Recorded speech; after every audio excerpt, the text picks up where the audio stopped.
noite.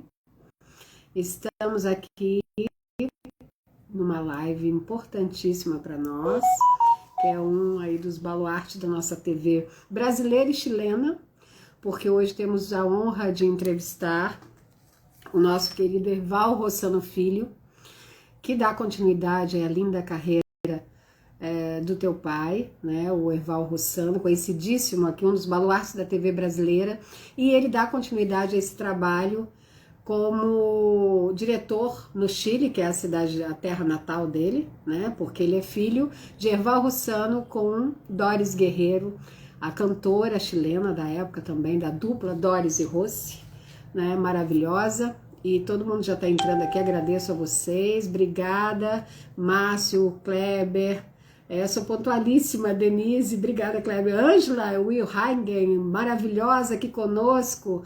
Vou aqui pescar o nosso convidado que já está aqui, vamos ver. Ele que dispensa maiores comentários e apresentações, mas que vai me permitir, eu tenho que falar isso aqui, fazer uma viagem no tempo e no espaço da TV brasileira, da TV chilena, de todo esse trabalho, das rupturas, das mudanças que estão acontecendo hoje na nossa televisão, na cultura, na arte, trazer histórias para nós, dele e do pai dele, que só ele pode aqui esclarecer para nós, e me permitir fazer essa dupla homenagem para ele, como diretor chileno e uma pessoa responsável por dar continuidade à nossa arte e levar esse tema também para o Chile, que é onde seu pai também morou 5 anos, trabalhou, atuou e conseguia transmitir as novelas à época, né? E Márcio Azevedo entrando aqui, fala, meu amor, querido, vou aqui pescar o nosso convidado e vou falando e fazendo as homenagens junto com ele, porque não posso deixar que ele não ouça isso, que eu vou repetir, tomara que ele já esteja aí nos ouvindo. Ele consegue, Paulo. Aqui, tá aqui. Vou te pescar, ele é mais rápido, porque o convite... Isso! Olá! Eu fico aqui te convidando e não vai. Ai, que bom que você solicitou, me ajudou, obrigada. O convite não entrava, assim que eu... Não entrava, e o negócio aqui, eu querendo que você acessasse, você ia falar, poxa, Erval, convida aí, já que estava quase lá. Mas obrigada pelo carinho, pela oportunidade. Estava aqui falando um pouco, né, do seu nascimento, boa noite a todos, e pode ficar à vontade. Primeiro cumprimente aí os nossos seguidores, já está todo mundo aqui, ó, Márcio, Ângela, já cumprimenta aí, vai falando, e aí eu vou fazer a apresentação de novo, que eu faço questão, por favor. Tem gente muito legal aí entrando, tem gente muito que eu gosto muito, pessoas que eu gosto muito, e tem pessoal do Chile também. Uhum. Olha a gente de Chile, a Daniela Stupa, vi por aí, vi Enrique del Valle, que está em Miami. Olha aí, a Mayara Magri acabou de entrar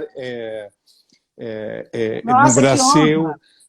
Viu, bom, meu querido Márcio Azevedo, né? E a sua mãe, Ângela, você já entrevistou eles. Tem muita gente legal. Sim, aí. são queridíssimos. E que vamos nos proporcionar aqui essa viagem, Erval, que eu estou ansiosíssima, tanto quanto você, para fazer essa homenagem. Aí, Mayara, obrigada. Ângela, Márcio, obrigado pelo prestígio. É uma honra tê-los aqui para prestigiar esse nosso diretor querido e poder fazer uma dupla homenagem também. Eu coloquei isso no meu Instagram, não sei se deu tempo de você ler, mas que é uma oportunidade para mim, de, através de você, homenagear você e seu pai. Tá? Então, para mim é uma honra, estou bem feliz com isso, né? Márcio, muito obrigada, Ângela, por me proporcionar isso através desse diretor querido, tá? E assim, eu estava começando a falar, e vou repetir na sua presença, justamente isso. Você, filho de Erval Rossano e Doris Guerreiro, aquela cantora chilena, e que era da dupla Doris e Rossi, né? Rossi ou Rose, eu não me lembro. Em espanhol é Doris e Rossi. Ou Doris, e no Brasil foram conhecidas nos anos 60, né, como Doris e Rossi. Inclusive, eu poderia dizer que o grande sucesso da carreira delas, as duas são irmãs, né, a tia, ele, foi no Brasil. Foi no Brasil, elas ganharam disco de ouro, elas cantavam uma música muito linda que chama-se Catito, né, que muita gente pode encontrar. Por aí, se vocês botarem Doris e Rossi no YouTube, podem encontrar algumas músicas dela, assim. Elas as duas são cantoras assim, de um talento enorme, eu sou muito orgulhoso delas. E assim, Eval, eu não tenho como falar, você nasceu da arte e da cultura, não tinha como ser diferente para você. Você, de uma cantora de sucesso, maravilhosa, e do diretor e ator, que seu pai também galã, ator, produtor e diretor, não tinha como você ser diferente. Apesar que vocês são, vou falar aqui uma apresentação, na verdade são 4 filhos de Erval, né? Aí sendo 3 da sua mãe, Doris, né? Que é Elizabeth, Henrique e você. Isso. E um de Nívia Maria, Vanessa. A Vanessa. Né? E também aqui prestigiar, Maiara Magri, que foi a última esposa de Erval, que aqui está nos prestigiando com muito orgulho. Então, aqui também fica a nossa homenagem para ela.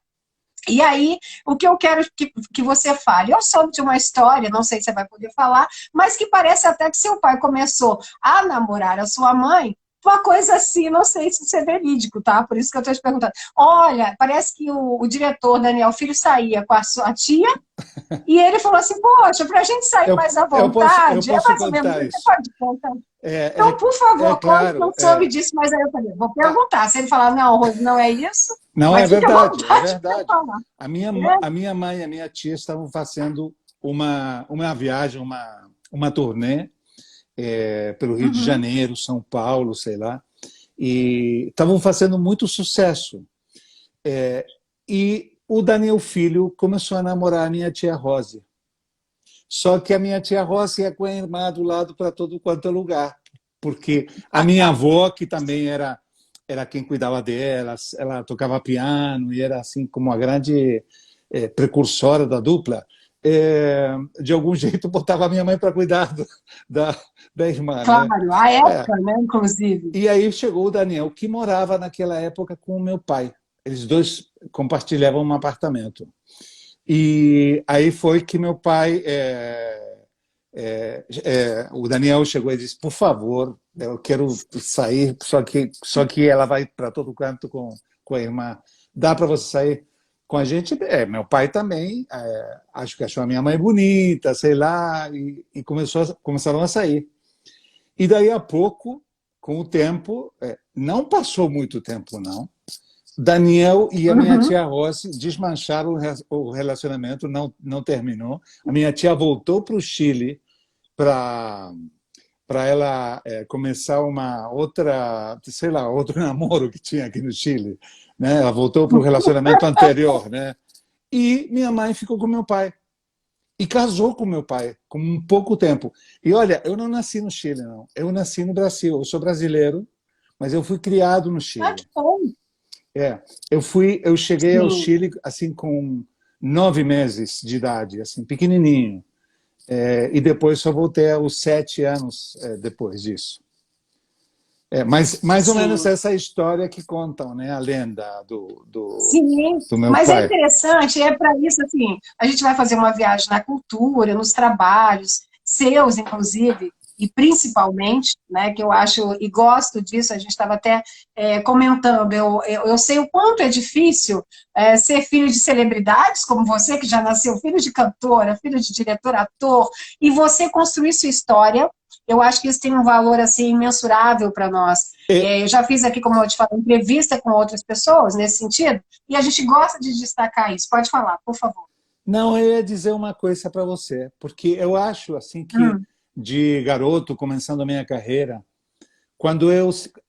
toda a minha infância inteira, é igual que o Márcio Acevedo com a sua mãe, com a Ângela. Tá? Sim. É a mesma coisa. A gente passava tempo livre na Rede Globo.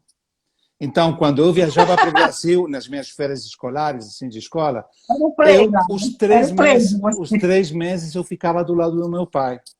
E esse era meu mundo. Era meu mundo. Era impossível que eu não ficasse grudado e não me apaixonasse. Eu comecei a ver esse homem assim gigante do meu lado, que era muito respeitado, era muito querido no meio, né? Também era odiado, né? Também tem gente que não gostava dele porque ele era um cara com um caráter assim. Mas ele era rigoroso. Era rigoroso. Confundível isso. Ele era rigoroso. Era rigoroso. Sim. Tinha gente que gostava disso e tinha gente que não, né? Mas ele sendo rigoroso, forte, tudo isso, ele fez uma carreira linda que eu acompanhei sempre. Olha aí o que diz o Márcio, que a Rede Globo foi a sua babá. E é verdade. É isso aí mesmo. Era a nossa babá. A gente chegava lá e passava o tempo inteiro enquanto nossos pais trabalhavam, porque trabalhavam muito tempo, Muito. passavam muito tempo. E meu irmão e a minha irmã, por exemplo, iam comigo para o Brasil e eles iam para a praia, faziam outras coisas e eu ficava do lado do meu pai na Globo. Não tinha como não acontecer. Não tinha como não me apaixonar um pouco pelo trabalho com os atores e com outros diretores também que eu comecei a ver trabalhar lá, né? Às vezes eu fugia de um estúdio para o outro e ficava vendo como gravavam outra novela. Tinha coisa muito... eu acho que a escola que eu recebi, porque depois eu estudei televisão, né? Estudei aqui no Chile, no Instituto de Televisão, sei lá e tudo. Mas eu posso dizer realmente, assim, para aprender a dirigir, para aprender a falar com os atores, para aprender um pouco de tudo, eu aprendi do lado do meu velho, do meu pai. E com gente aqui no Chile, depois, no início da minha carreira, que eram pessoas que trabalharam com meu pai. Por exemplo, sei lá, o cara que era o grande cameraman dele, que era, por exemplo, Oscar Rodrigues, que é um diretor chileno assim. A minha novela favorita da infância sabe que eu gostava de um novelão que tinha aí, que chamava-se O Homem que Deve Morrer, com o Tarcísio Meira. Eu vi... é da sua época. É da minha época. Era essa. Não, infância, o homem que deveria morrer. Sabe que não tem uma melhor, que passava na mesma época que eu fui, assim, aos 7 anos, que era uma novela, era Os Irmãos Coragem. Depois veio Os Irmãos Coragem, também que era uma maravilha. Tinha um Cafona, tinha um monte de novelas. Meu Pé de Laranja Lima, tinha coisas assim que já naquela época no Brasil se marcava uma diferença incrível com o que se fazia no resto do mundo. O resto do mundo estava fazendo novela assim, muito aquele negócio da mocinha que perde o neném, né, que fica cega, muito novelão assim. Mas no sentido apelativo emocional, né? Tem uma pessoa aí que está me perguntando como foi trabalhar com Oscar Rodrigues. Não posso deixar passar essa pergunta assim. Por favor, porque eu vou ler as perguntas depois, só não quis te interromper. Oscar Rodrigues, por exemplo, foi o diretor que era um cameraman e que depois disso foi para a Espanha, estudou direção, voltou e também tinha assim, a escola do meu pai. E eu, quando comecei a minha carreira no Chile, eu comecei do lado dele como assistente de direção dele. E ele fez novelas brasileiras muito boas. Ele fez, por exemplo, Anjo Mau. O Anjo Mau, ele fez uma versão no Chile que é uma maravilha. É uma versão linda, onde ele se apaixonou por quem foi sua esposa, que é Carolina Reggi. E teve um grande sucesso. Também isso aí mudou um pouco o tipo de novelas que se faziam aqui. Tinha aquela intenção de fazer uma escola diferente do que fazia o México, Colômbia ou Venezuela, que era o que mais chegava no Chile. O pessoal está aqui ansioso, eu vou ler um pouquinho, a gente vai inteirando assim, tá, Evaldo? Porque o pessoal fica aqui ansioso. Ó, a Ana Cristina entrou, o Glebson, o Lucas colocou as novelas brasileiras fora do país e as novelas chilenas foram as mais vistas fora do país. Verdade, isso mesmo. Olha, o Márcio colocou uma perguntinha aqui que eu já vou ler, Márcio. Ele mandou uma perguntinha na caixinha aqui que eu vou fazer. Aqui temos também de ator Wagner Brandt, que eu entrevistei na semana passada, a Rita Porto. O Márcio colocou que a Andréia também está online, não sei ainda qual é a Andréia, que eu não me achei aqui. A Simone Mendonça, tem um pessoal que nos curte aqui. Produtora de teatro. Andréia, tá. Eu sei que é a produtora, que também é super... Ela está sempre aqui conosco, é ligada ao Márcio, etc. Super profissional, a maravilhosa assessora.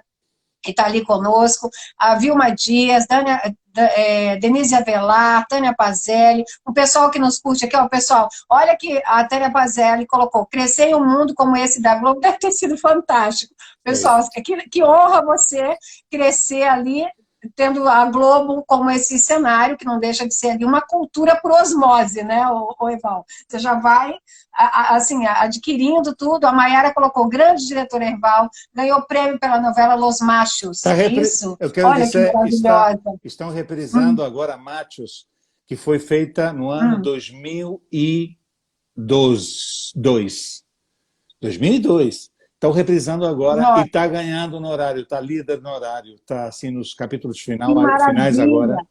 E é uma grande honra, porque é uma novela... E, inclusive, eu posso te contar que meu pai gostava tanto da novela que ele queria fazer no Brasil. Ele tentou levar para a Rede Globo. Ele pensava assim que era uma grande oportunidade para comemorar um aniversário assim da Rede Globo com os grandes galãs, né? Porque era uma história coral de 7 irmãos e um pai que os criava embaixo do machismo, né? Então, e era ideal para o Brasil, mas lamentavelmente o script ficou assim nas mãos de outras pessoas, de outras pessoas, fora do Chile, e cobravam muito dinheiro por ela. Entendi. Estão me perguntando se a minha novela, como diretor-geral, se a minha primeira novela foi Rossabella. Foi Rossabella, foi uma novela que eu trabalhava no canal 13 de televisão, naquela época. Está entrando até meu advogado aqui. É incrível. Opa! Juan Pablo Vergara. Aí, que legal, obrigada pela essa honra. Não, é que tem internacional, né? Sim. Tem internacional. Aí tem tem até uma grande assistente de câmara que trabalhou comigo na Rossabella, imagina. Que ano 1996. E eu trabalhava no Canal 13 e eu fui chamado, naquele momento, estava grudado como assistente de direção. Não tinha jeito de me mudar. Quando você fez Vila Nápoles, aquilo lá era assistente, você estava como assistente. Vila Nápoles, teve um monte de novelas assim. Fiz Elas por Elas, a versão chilena, Marrom Glacé. O Marrom Glacé Marrom Glacé foi bem falado. Olha, em 93 lá e foi em 79 aqui. Tem uma atriz aí, a Connie Walter, é uma atriz chilena, que é uma grande promessa. Eu sempre disse para ela, e eu não vou cansar de dizer, é uma promessa para o Chile. Tomara que o Chile melhore a possibilidade de fazer as novelas no Chile, porque já podemos falar disso depois, mas hoje em dia tem uma crise assim mundial, né, com a televisão aberta. E essa crise está mexendo nas novelas no Chile também, né? Mas bom, aí estão falando de Marrom Glacé. Imagino que a versão brasileira foi um sucesso também, né? Aqui foi incrível naquela época. E eu era assistente e fui chamado por outra rede que era tudo assim deu certo de repente, né? Foi feita uma novela que demitiram o diretor-geral da área dramática do Canal 13. Ele foi contratado no dia seguinte na competência que queria fazer novela, que é a Megavision, e ele me pegou e me levou para trabalhar lá. E aí eu fiz a minha primeira novela como diretor-geral, que foi Rossabella. Lá fiz Rossabella, A Todo Dar, e Algo Está Cambiando. E mais um seriado de histórias de mistério e terror, assim, que eu fazia, que eram histórias bem bizarras, né? Assim, histórias como um seriado mais ou menos assim como a Dimensão Desconhecida. Esse é o nome no Brasil. Sim? Era um seriado como esse, e eu fazia com o maior prazer. A gente fazia umas histórias lindíssimas com grandes atores da televisão chilena, que me acompanharam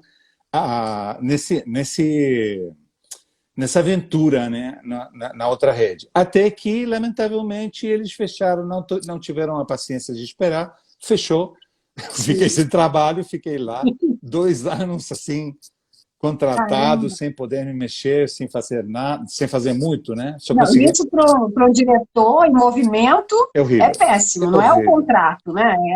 É você colocar o trabalho ali para andar. Eu É acho, isso, eu ficar acho parado. que o pior castigo para um diretor, para um ator, o que está acontecendo agora no mundo inteiro, né?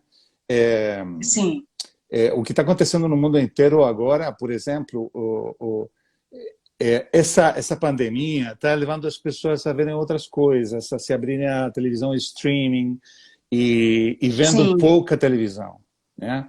Então, não é como naquela época em que tinha assim, o pessoal se acompanhava com a novela. Isso que eu gosto e eu adoro do Brasil, que o sim. Brasil O pessoal ainda olha ali, continua com a ainda paixão. sofre com as novelas.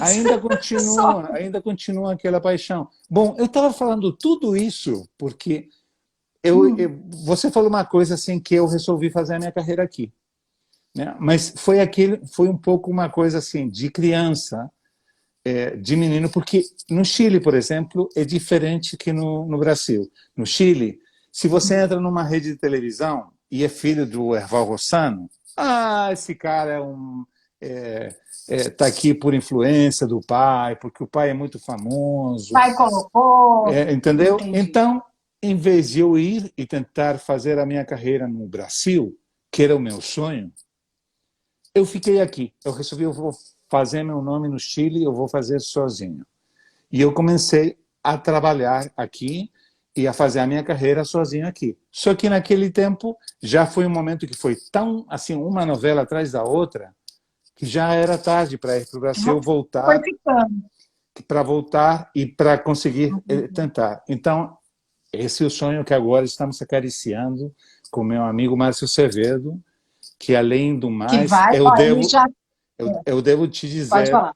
eu já trabalhei com muitos autores muito bons, com José Ignacio Valenzuela, que é um cara que tem um seriado agora na Netflix que é Quem Matou Sarah, com Pablo Illanes, com Coca Gomes, sei lá, tem um monte, com Néstor Castanho, que foi um grande autor chileno, autor da primeira novela chilena, que chamava-se Os Dias Sim. Jovens, e que foi dirigida por meu pai.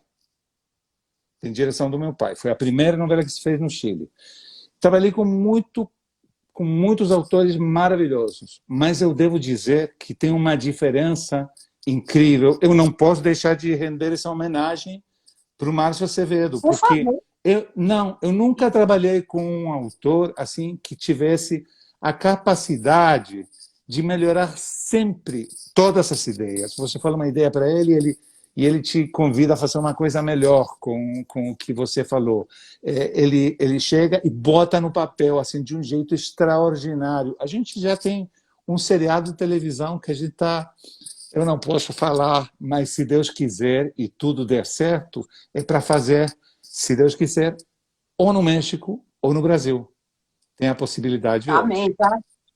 Ele até colocou aqui, eu primeiro faço minhas as suas palavras e também homenageei o Márcio, que é aquilo que você disse, você joga uma ideia, ele consegue melhorar isso, e eu brinco, né? É uma enciclopédia, né? Que ele fala, você está sempre aprendendo, e ele está sempre te oportunizando a coisas novas a partir de uma ideia que você deu ou que ele trouxe para você. Então, eu faço aqui minha homenagem também a ele, a Ângela, que é uma querida, que é uma baluarte aí também, tanto quanto seu pai da TV Os brasileira, dois. em questões diferenciadas, mas ela deu aqui um show de história da arte e da cultura para nós, também estendo essa homenagem a ela. Olha, ele falou aqui, vou contar um furo de reportagem ou uma semi-profecia. O maior êxito do Erval será Maria de las Ruelas, eu não sei falar no seu portunhol aqui, no meu saiu portunhol, no seu Maria de las Ruelas, Maria de las Ruelas, é isso, Márcio? Márcio, o que é de las Huellas?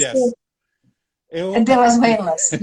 Perfeito. Eu não sei o que ele está aqui brincando ou se é verdade, porque o Márcio também apronta essa, tá? O bom humor dele requintado, o que acontece, ele te coloca nessa. Márcio é um fã da novela mexicana. Ele gosta muito de Sim. novela mexicana. E ele quer, Aí tá provocando. ele quer escrever uma novela mexicana comigo e fazer no México. Mas eu Sim. acho que ele faria muito bem, porque tudo que... Olha aí, meu filho, Pablo Abreu. Tenho que dizer, além do mais, é um grande músico. É um engenheiro comercial e músico. Assim, ele toca a guitarra elétrica de um jeito que é uma maravilha. Ele tem o seu grupo. Seja bem-vindo, Pablo. Obrigada pelo privilégio de ter aqui conosco, aqui com essa homenagem ao seu pai e ao seu avô. Né? Dupla homenagem. Ele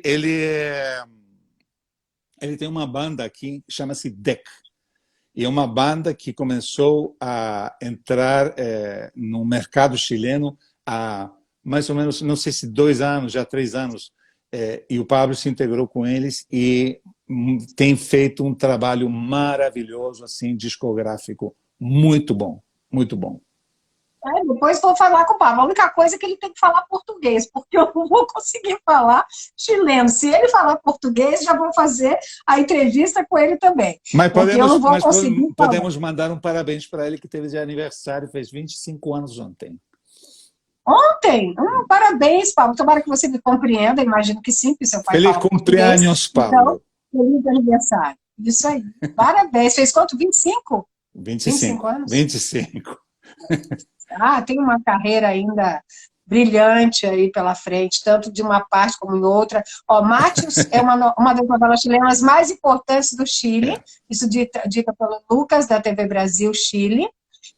Vou fazer a perguntinha do Márcio Azevedo lá, vou ler aqui o que a Bruna Capozzi colocou. Morei no Chile durante 7 anos e acompanhei diversas novelas chilenas. Nada que dá aqui inveja às brasileiras, ou seja, estavam no mesmo nível. Até porque é importante falar, olha, Evaldo, a primeira novela, você já falou, Roça Bela. É importante dizer que até 2016, eu até li um pouquinho sobre a Universidade Católica, lá do Canal 13, que é onde seu pai atuava também, e como diretor atuou no tempo que ele ficou no Chile, que hoje você depois deu continuidade, e eles tinham um convênio de reprisar algumas novelas, né? Além dessas que foram feitas novamente no Chile, como a Marrom Glacé e outras que foram reescritas ou refeitas lá, não reprisadas somente, não é isso? Para você falar um pouquinho sobre. As novelas que a gente fez no Chile, inclusive, sim, eu posso te contar, que já eram brasileiras e reproduzidas aí. Depois de 10 anos, as novelas voltavam para o autor. E o autor podia vender. E chegou um momento que teve uma crise aqui no Chile de roteiros bons, de histórias boas, e a gente começou a procurar lá. Naquela época, o Mauro Alencar, que é um grande historiador da televisão brasileira, que você até deveria entrevistar, porque é um cara assim maravilhoso, que sabe tudo da história da televisão brasileira. É incrível. E ele trazia para o Chile assim, propostas de roteiro para fazer aqui. E aqui se fez Os Fantoches, se lembram? Assim, uma novela bem antiga. Se fez a Corrida de Ouro, que aqui chamou-se Las Herederas. Se fez Anjumão. E quando se fez Anjumão, por exemplo, aconteceu um negócio, que o Canal 13 tinha direitos por 10 anos. E a Rede Globo queria fazer de novo. E a Rede Globo não conseguia botar... porque estava presa aqui a história no Chile. E tiveram que esperar até fazer o remake. O Márcio disse que aqui chamava Além da Imaginação, essa novela que você... Não, A Dimensão Desconhecida. Era Além da Imaginação. La Dimensão Desconhecida. Ele tem razão. Você perguntou se era o texto aqui, e ele nos informou aqui. A Tânia disse, verdade, muito triste para nós que nos acostumamos com as novelas, hoje está tendo essa crise, vamos falar sobre isso. Tânia, obrigada sempre, Osana Espírito Santo entrou aqui também. Tem um pessoal que sempre nos acompanha e que adora esse papo cultural, artístico aqui, e é sempre importante também homenageá-los e falar sobre eles. Vamos voltar só um pouquinho na questão do nome, que é importante. Rossano, para seu pai, veio de um ator, e aí ele também galã, né, parecido, ganhou esse nome. Fala um pouquinho sobre essa história e como chegou para o seu nome, porque você realmente chama Erval Rossano. Então, meu nome completo é Erval Rossano Abreu Guerreiro, tá? Esse é o meu nome assim. Perfeito. Estou inscrito assim. Sim. Que no Brasil me escreveram ao contrário. Lá o nome da mãe vai, o sobrenome da mãe vai primeiro. Mas como brasileiro assim, todo assim, nada importa muito. Olha que aí falaram que Carinhoso teve uma versão aqui. Foi meu pai que fez Carinhoso no Chile e chamou-se La Gran Mentira em televisão nacional, no canal 7 do Chile, nos anos 80. O que eu estava falando? Eu estava falando do nome, do que nome. Aqui ficou no Brasil, colocaram o nome contrário, né? Que eu não sei o nome da sua mãe viria depois, viria antes, perdão. Não, e o que aconteceu foi que meu pai nega essa história. Quando eu falava para ele, falava se era verdade, ele disse que é mentira. Mas minha mãe me contou que na época que ele era ator, quando ele era ator, Cata Silva é uma atriz chilena também, ótima, também uma atriz que está fazendo sucesso. Acabou de fazer um trabalho muito bonito que está na Amazon, da Isabel Allende. E ela faz o personagem da filha, tá? E é uma atriz assim ótima também. Aqui no Chile tem grandes atores, tem atores muito bons, também. O Brasil é um universo assim gigante. Só que tem uma coisa melhor no Brasil, que quando passam os anos, o ator ainda é valorizado. E no Chile, lamentavelmente, os atores começam a perder um pouco o cachê, começam a perder a importância quando são os grandes mestres das novas gerações. Bom, meu pai negava essa história, mas a verdade é que ele tinha um ator italiano, né? Acho que é italiano, o Rossano Brasi. Rossano Brasi era um ator, um galã que trabalhou em Hollywood com grandes estrelas, fazendo muitos filmes importantes. E meu pai era um pouco parecido com ele. E na época em que ele começou a trabalhar como ator, ele era louco por esse ator. Ele gostava dele e do Montgomery Clift. E ele botou Erval, tirou o Abreu e botou Erval Rossano. E ele foi a vida inteira Erval Rossano para sempre.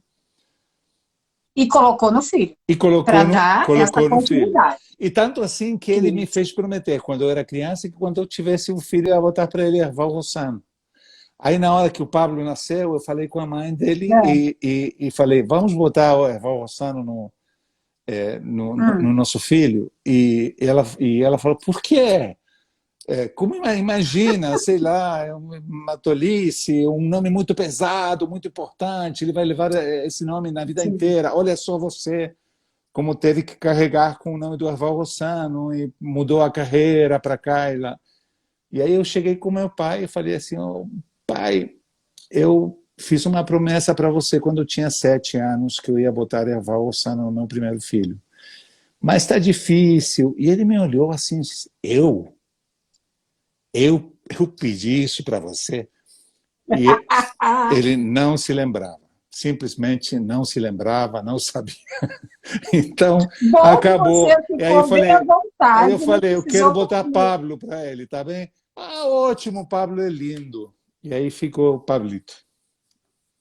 Olha, eu arrisco dizer que, pelo pouco que eu tive a oportunidade de conhecer, vamos falar disso, que ele era tão sábio e tão inteligente que ele pode ter dito que não se lembrava, para te deixar à vontade e dizer assim, olha, está tudo certo, que Pablo é lindo, e vocês vão dar continuidade a tudo, está tudo certo. Eu tenho certeza me arriscaria disso. Eu tenho certeza disso, sim. Sim, eu tenho o Márcio Acevedo disse que entrou Francis Mayer. Isso, Francis Maia, que é um diretor também brasileiro, que também maravilhoso. e que eu sempre falo, ele e Márcio é que me ajudam demais. E assim, quando eu não sei o nome de não sei o que, de uma série, de um filme, é Márcio e Franz, porque eles sabem tudo. Teatro, TV, a história, que eu sou apaixonada. Então, assim, falar com eles, se você começar a conversar, o Franz é isso, ele vai no Instagram, no Facebook, ele publica fotos antigas do teatro, você não tem ideia que aquela pessoa interpretou aquilo e ele está ali. Então, para mim é sempre uma honra, e Márcio já colocou aqui, recebê-lo também. Francis Maia e Márcio Azevedo juntos, para mim, é assim, né? Te homenageando aqui, eu não tenho palavras, né? Ó, Maiara colocou, Maiara Magri, maravilhosa, colocou esses dois se amavam e tinham muito carinho entre eles. Olha, Maiara, é nítido isso. Aliás, são poucos assim que a gente consegue ver que leva a homenagem, essa coisa do nome pesado do pai, com tamanha leveza e com muita alegria de se falar. Né? A gente se preocupa. Você sabe com uma isso. coisa?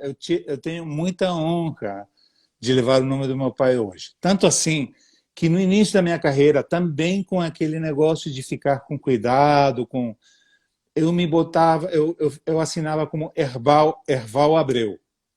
Meu pai chegou na edição no primeiro dia que saiu o Machos no ar.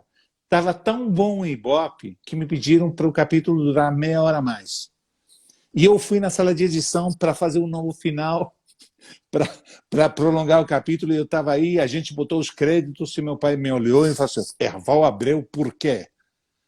Eu falei, é porque você é você, eu sou eu, a gente é diferente, né? Bota Erval Rossano Filho. Sim. Erval Rossano Júnior. Por favor. Né? Por favor. Eu, naquela época, no Chile também não era tão bom. Então, eu deixei assim. Depois de uns anos, eu fiz uma novela em que eu me encontrei assim de outro jeito como diretor. Chama-se Solteira Outra Vez, que foi uma novela chilena que teve 3 partes. Se fez uma e depois o público pediu para fazer uma continuação e a gente fez uma segunda e há pouco tempo atrás fez uma terceira. Claro que nenhuma teve o grande sucesso da primeira, né? Mas eu estava tão orgulhoso porque eu peguei assim, eu joguei fora todo o jeito de dirigir que eu tinha até esse momento e fiz outra coisa. Fiz outro tipo de direção, outro tipo de script. Os roteiristas que eu tinha naquela época eram grandiosos. Tinha um companheiro de trabalho que é Julio Rojas, que é um autor de cinema chileno, assim, do meu lado, e que me aconselhava. Era tudo diferente. E eu disse, não posso dirigir isso como eu fiz Machos, como eu fiz as outras novelas. Mudei, e mudou tudo. O jeito de mexer os atores, de falar com os atores, o diálogo com eles, a câmera, abrir os planos. Fiz de outro jeito. Aí, além do mais, entrei a fazer em HD, que era uma coisa... era nova, diferente para nós, o jeito de fazer, todo na cenografia, toda coisa que estava feia passava para primeiro plano. Então, foi muito difícil. Foi muito difícil, mas foi um trabalho que eu adorei fazer. E essa foi a primeira vez que eu botei assim meu nome, Erval Rossano Abreu. Eu mudei. Não botei o filho no Chile, mas eu botei Erval Rossano Abreu. E foi um jeito de fazer uma homenagem com meu pai, que lamentavelmente já não vivia para assistir, né? Mas de onde ele estiver, ele sabe disso. Tomara, com né? certeza. Tomara. Ele é meu grande companheiro. Sim, eu não tenho dúvida disso. Até porque, graças a Deus, a arte, né, Eval, nos proporciona isso, deixa esse legado. Só para cumprimentar a Elina Aguilar, que é outra atriz chilena que acaba de entrar acá. É uma atriz que faz musicais muito bem. Ela aqui no Chile não tem muita cultura de musicais. Tem, mas só tem um teatro que faz musicais há alguns anos, né? E anos atrás se fizeram, mas é muito caro para o Chile, ou para Santiago do Chile, que é uma população pequena, não compensa fazer é muito difícil. E ela é uma grande atriz, assim, muito versátil, que Eu soube que ela estava fazendo uma versão do Grease que não deu certo e eu lamentei, porque ficaram muitas coisas com a pandemia e tudo, ficou muita coisa parada.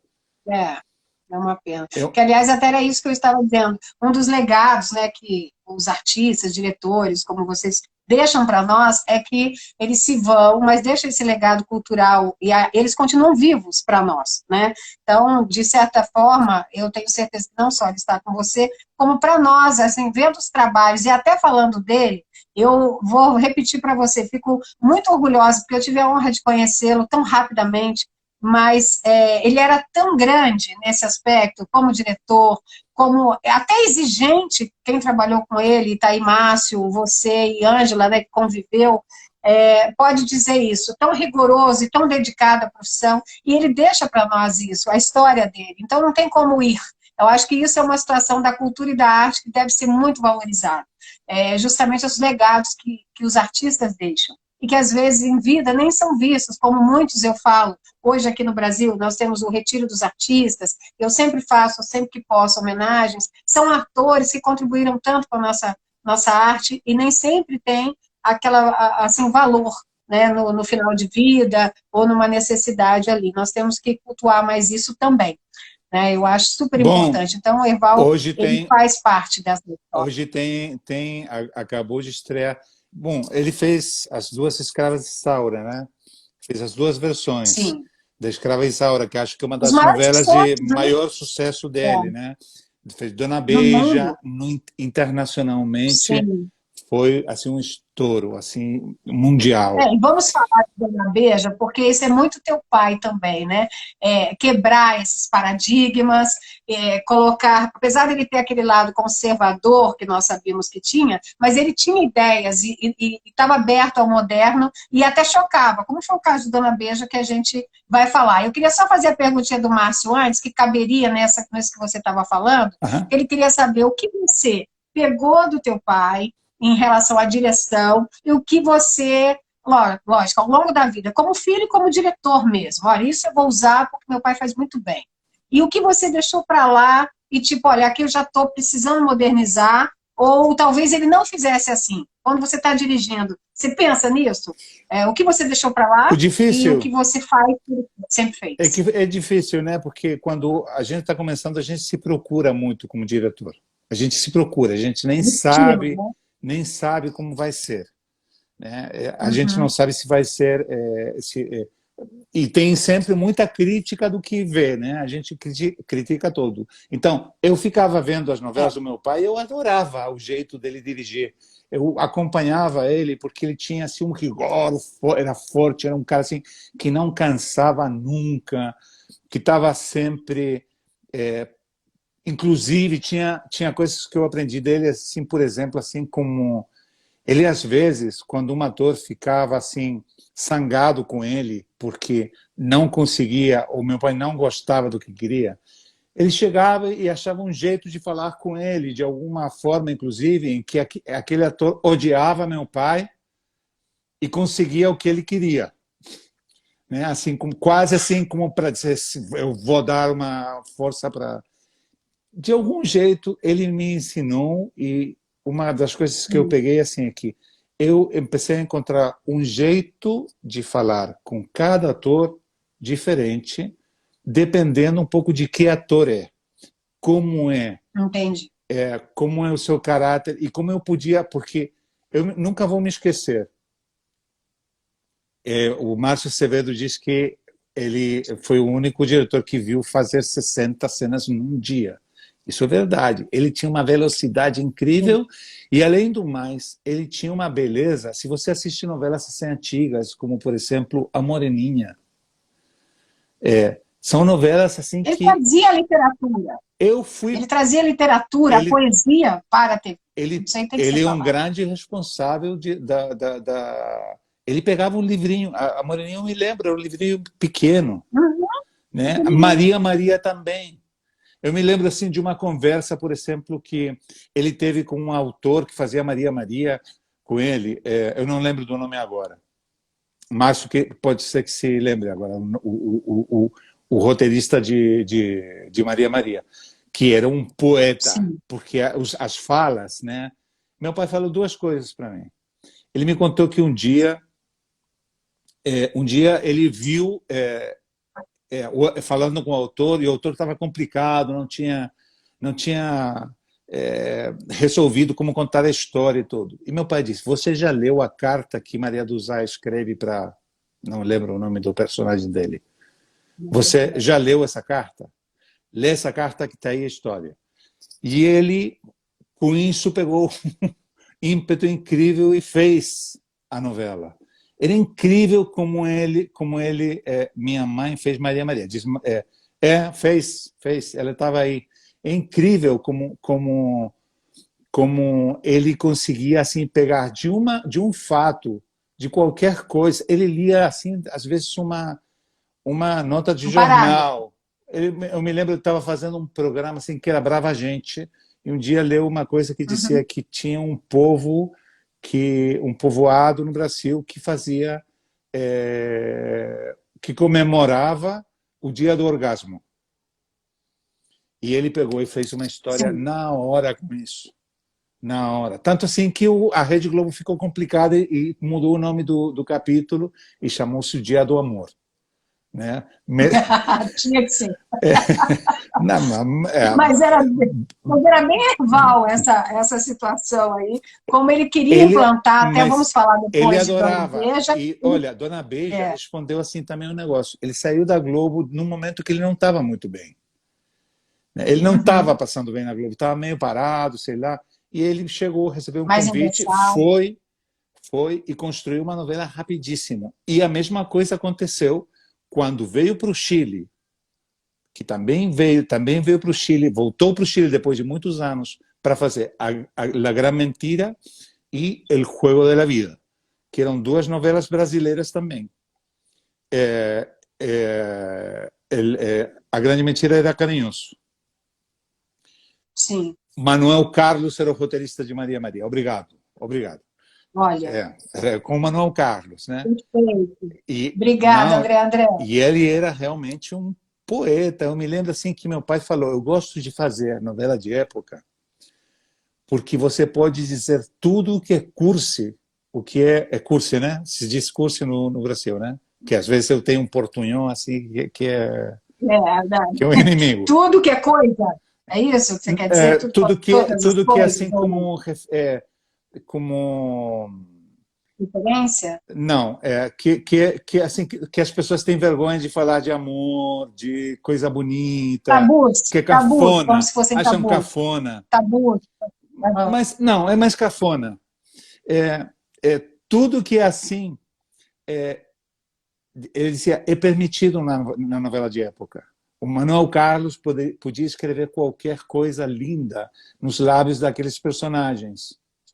E é por isso que ele gostava de fazer. Brega.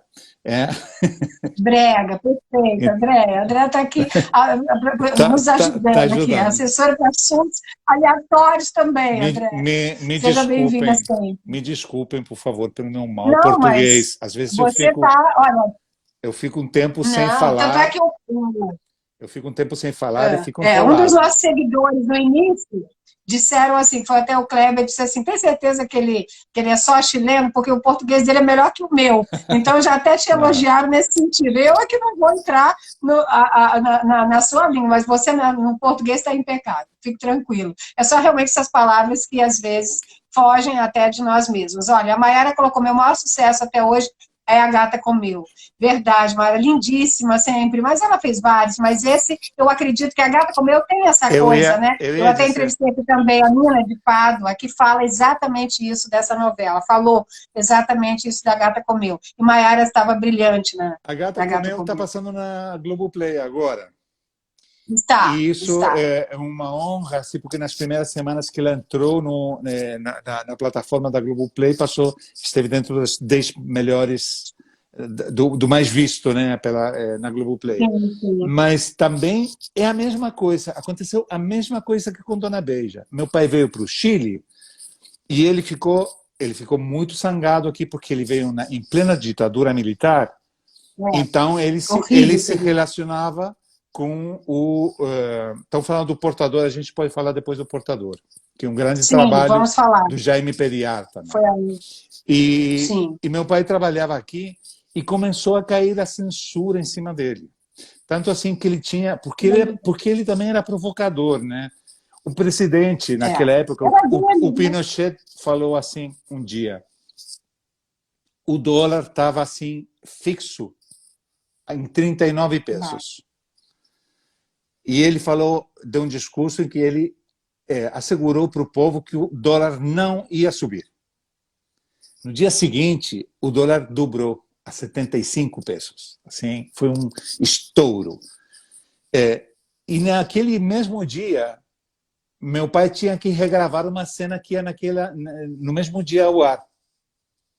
No mesmo dia, ele botou Ezequiel Lavandeiros, que é um ator que agora está no México, botou lendo o jornal, que dizia assim, olha só, hein? E o seu jornal falou que o dólar não ia subir, e subiu.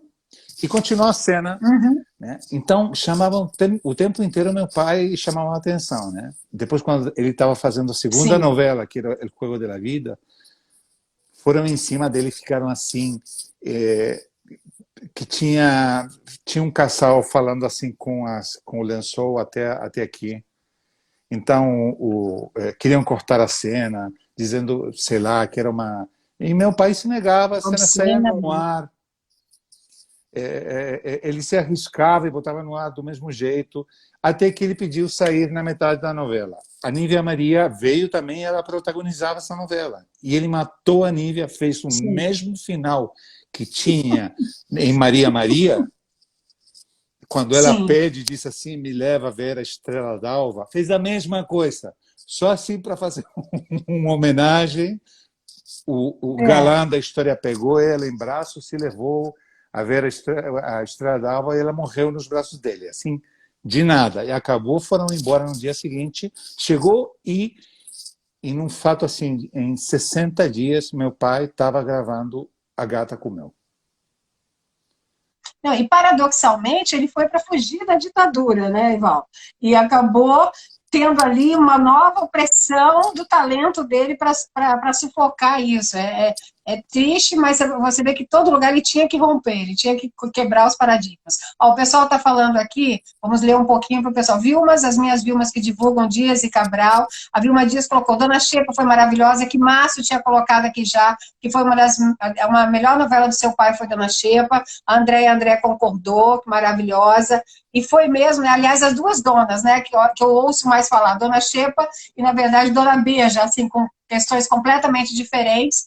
E Simone colocou aqui que a Gata Comeu está reprisando, você já disse, no Globoplay. Erval fez o Portador na Globo, a Angela Wilhagen colocou. Erval fez o Portador na Globo e falava de AIDS, foi o primeiro a falar sobre esse assunto, que na época era um tabu. E tiveram né? E você falou que queria falar sobre isso. Tiveram muito problema na época para botar no ar. Eu me lembro que, primeiro para gravar, né? Primeiro para aceitarem gravar. Porque ela falava da AIDS e nem era pego por um relacionamento sexual, era por uma transfusão de sangue, né? E meu pai tinha ideia assim daquele seriado antigo, O Fugitivo, chamava-se O Fugitivo lá. Não sei. Não sei. Mas é um cara que passa toda a história procurando o assassino da sua mulher, né? E nesse caso, a ideia era que ele passasse toda a história procurando o doador de sangue, sem saber quem era. Porque um acidente de avião, sabe que um dos passageiros do avião fez uma doação de sangue para ele, salvou a vida dele, mas o contaminou com AIDS. Era uma história muito difícil para a época. E ele fez, e demoraram assim, a se animar em tirar no ar, até que saiu, né? E eu acho que é um grande trabalho também do Jaiminho Periar, que eu acho que tinha uma conexão com meu pai assim especial. Ele é um dos atores com quem eu falo assim, e esse é um outro legado do meu pai. Meu pai sempre fala, toda vez que eu ia do lado dele, ele sempre dizia alguma coisa para mim assim, tá vendo porque eu estou fazendo isso? Eu estou dizendo Uhum. para tal coisa. E quando chegava um ator sem experiência na televisão, ele fazia a mesma coisa. A Mayara disse que meu pai ganhou um prêmio internacional como portador. Eu não lembro do nome do prêmio, mas isso é verdade. E foi também Uhum. pelo atrevimento, né, de falar de AIDS e tudo. Eu também tive Uma a, época que todo mundo queria abraçar. tive a honra de fazer o primeiro trabalho onde se falou de AIDS no Chile, que foi num seriado que se chamava Más que Amigos, em que a gente botava um cara que sumia também no primeiro capítulo, e uns amigos passavam a história inteira procurando por ele. Quando achavam ele tinha se refugiado no campo para esperar a morte, porque ele tinha contraído AIDS. Era uma história muito legal, muito, Exato. muito difícil para a época, e eu fiz num canal que era também o canal da Universidade Católica do Chile. Então não era fácil, porque naquela época era muito difícil falar assim, como você não se protegeu? Entendeu? Era uma coisa que Sim. não se falava dessas Não coisas. se fala. E Estava tudo no início ainda, né? Era até desconhecidas as causas e atrelavam muito a só a situação até erradamente é, de homossexualidade, né? E tinha todo esse tabu para se falar. E ele, como sempre, corajoso, né? Sempre foi. muito, A Ângela até muito. tinha colocado aqui, disse que fez os figurinos também de Maria Maria, eu não tinha lido, por isso que eu voltei aqui um pouquinho para ler, que ela disse que fez o figurino dessa novela. Né? Ela diz também que seu pai era o único que trabalhava pelo eixo de luz. Olha, a sensibilidade no sentido de direção, né? Isso é muito importante falar. E o Márcio colocou aqui também dos 3 trabalhos que fizeram juntos. Falou do início da novela Gata Comeu, que não tinha como não falar, que é a única novela que começava com crianças e a mulher levava um tapa na cara, enfim, que hoje seria questionado sobre todos os aspectos, e foi um sucesso desde o primeiro capítulo, né? Então, assim, que continua até hoje essa paixão por essa novela. Todos os atores que você conversa, diretores, etc., e quem participou, fala a mesma coisa. A situação é como se fosse ali um divisor de águas, né, dessa novela se reestruturar e ficar da mente das pessoas. Olha, ele tinha colocado aqui, ó, a única novela feita para com as crianças, o primeiro capítulo termina com a mulher que leva um tapa na cara e o público se apaixona por esse casal que fica o tempo todo ali naquela circunstância, e o pessoal envolvido, preso naquele relacionamento. Torcendo para aquele casal ali cheio de reinvenções. E assim, vamos ler aqui mais um pouquinho, o pessoal falando de, obviamente, valorizar aqui os atores já mais velhos, a Tânia Piazelli colocou, a Marcela entrou, a Soledad também, mais do que amigos. Mais que A amigos. Simone Mendonça colocou, era um tabu realmente, ela colocou aqui, você vai ajudando, muito parecido com o pai, a Osana Espírito Santo colocou. Obrigado. A Mayara, que já falou do portador, o Caio entrou, a Soledad, a Simone Mendonça, mais que amigos, muito lindo. A Tatiana colocou aqui, a Tatiana Montenegro também entrou e está te prestigiando aqui.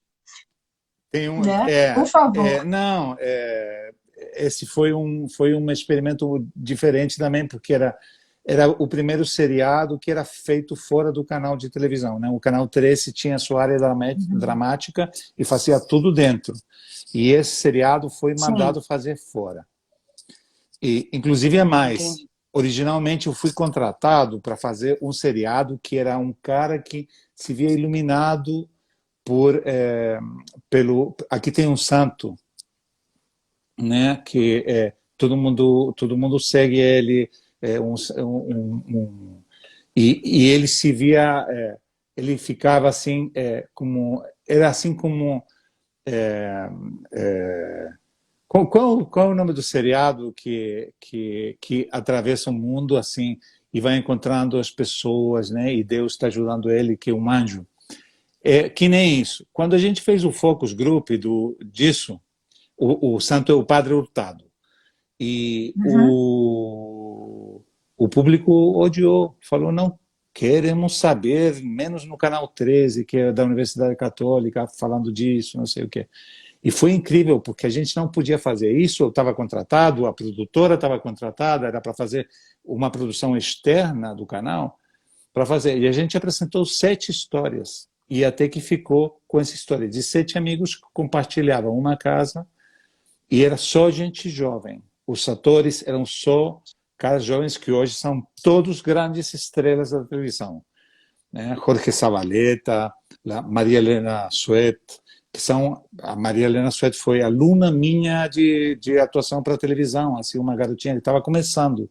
E ela, hoje em dia, Carolina Barleta, que é uma das melhores atrizes do Chile, Sérgio Silva, que é um ator que, assim, eu amo de paixão, e que trouxe outro tipo de atuação também para a televisão.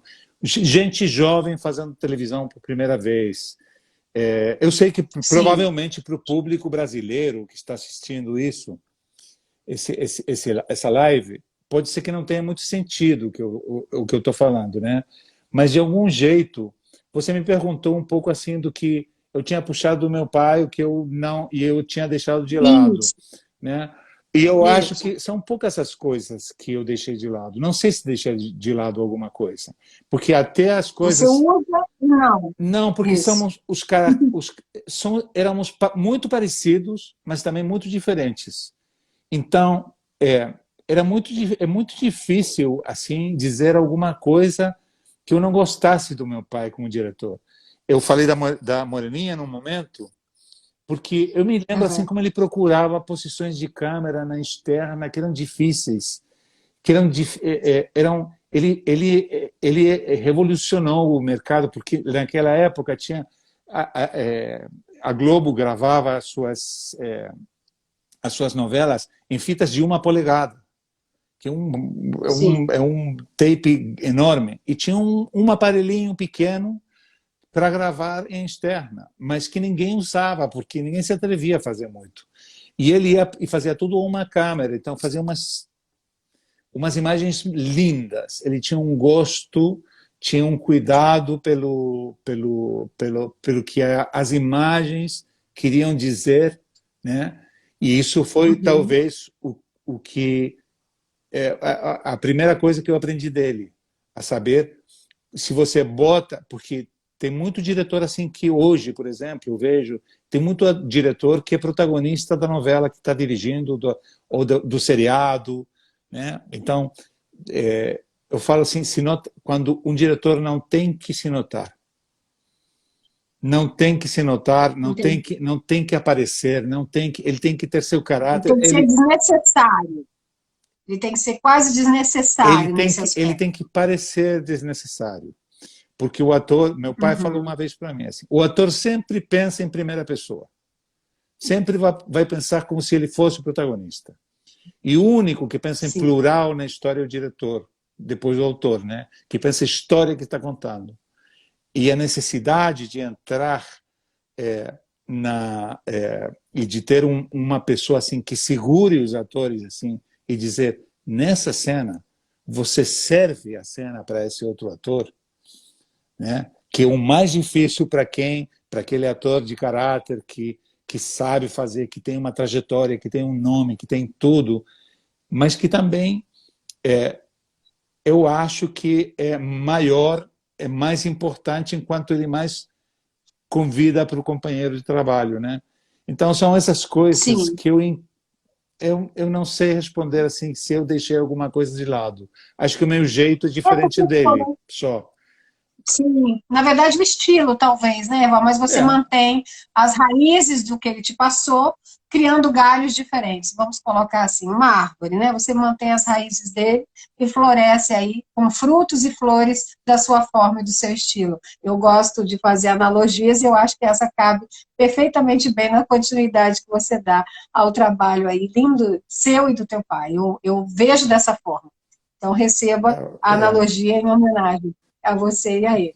porque, assim, como não falar, né? Eu penso nele hoje, falando dessa, que nós vamos falar, eu vou ler um pouquinho aqui as mensagens e vamos falar dessa ruptura da TV aberta, desses novos canais, que é importante para nós, para todos que estamos aqui, seguidores, ouvir também, e como seria Erval nessa época, né? Tipo, ele com aquela situação toda de, ele é o paradoxo entre o conservador e sempre o novo, né, a questão do inovar, no momento que ninguém falava sobre os assuntos, ele vinha e arriscava. Ó, o Márcio colocou aqui, Erval, você acredita que dois atores de países diferentes, línguas diferentes, dariam certo juntos no mesmo trabalho? Olha, Márcio, você vai responder já. Por isso, era um grande... Márcio nos colocando aqui na...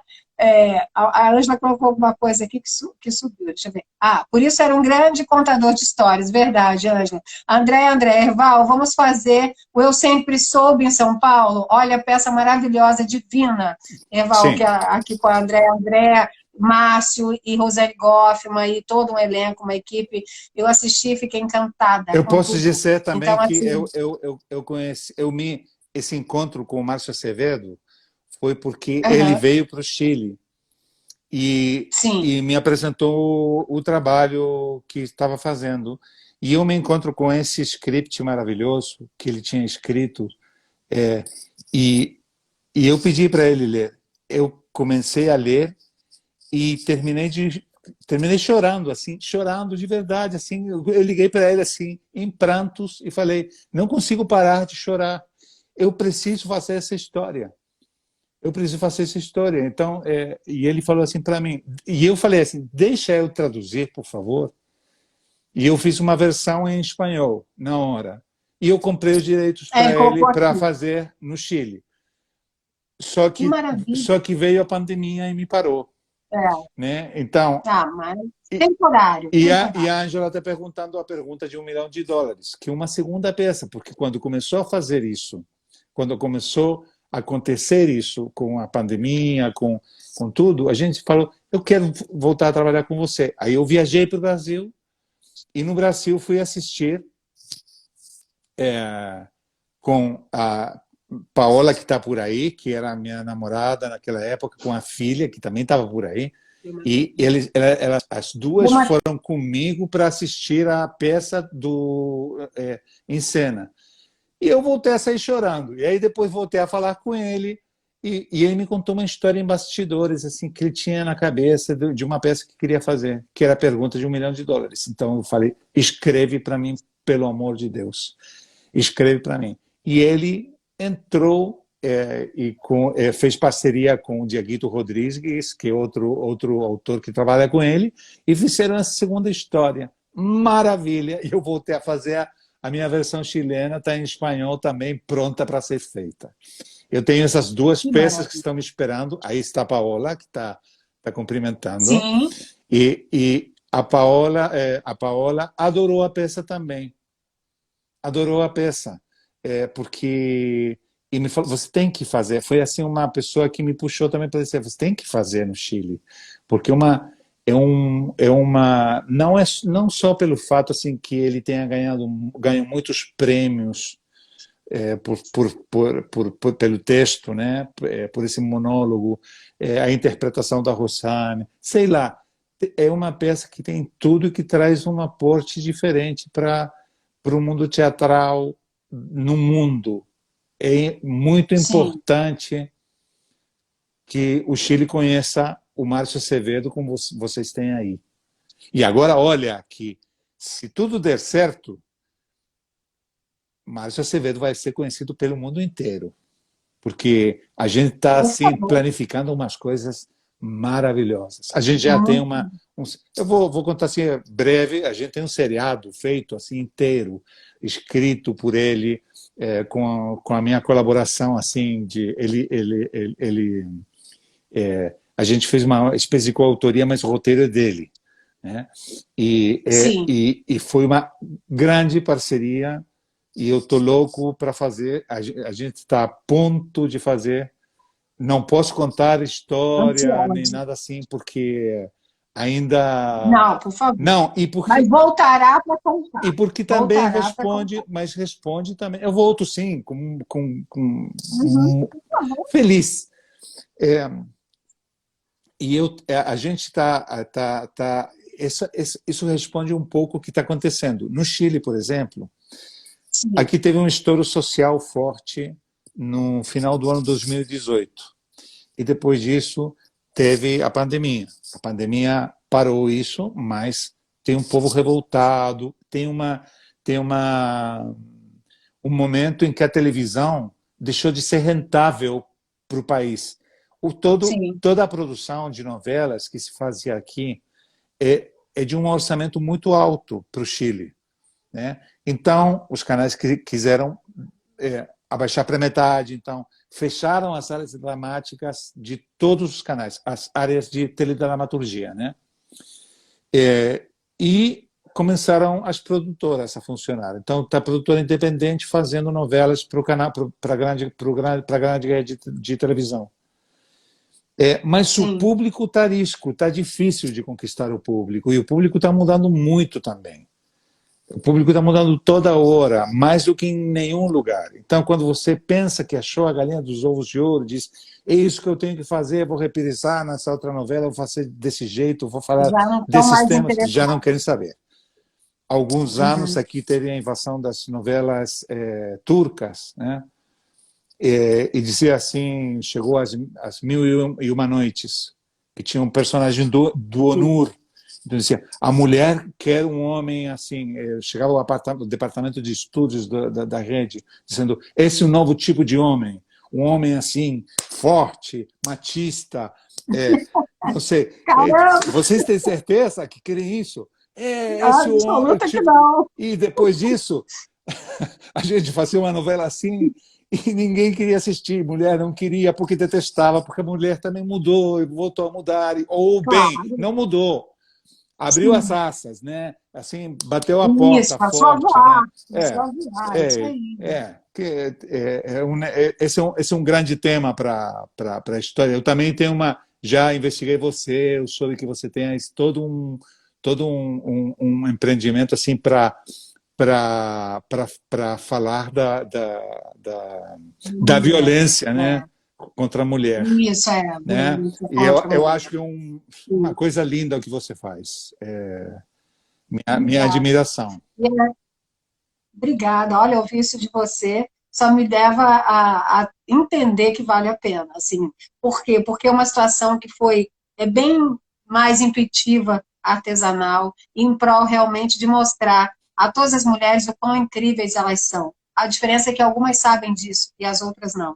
É só essa a diferença. E eu tento levar isso de uma forma, e isso nós conseguimos através da arte, como fez o Márcio, a equipe, ali a Andréia, eu sempre sou, na verdade eu sempre soube que é uma causa, que eu fui assistir e disse a ele, repito aqui, de utilidade pública, a mesma forma, as meninas que estão aqui me seguem, me ajudam a divulgar, que é a Denise, a Tânia, a Fabiane, a Suzy, que a Fabiane até colocou aqui também, que conseguiu conhecer seu pai, gravando uma atriz também, Escrava Isaura, então eu vou ler aqui depois o que ela falou. Então, assim, são pessoas que estão nos ajudando e usando as dores, as suas cicatrizes, para ajudar outras mulheres. E que isso, um dia, a nossa utopia é que esse movimento não precise um dia existir mais, né, Eval? É isso que eu penso.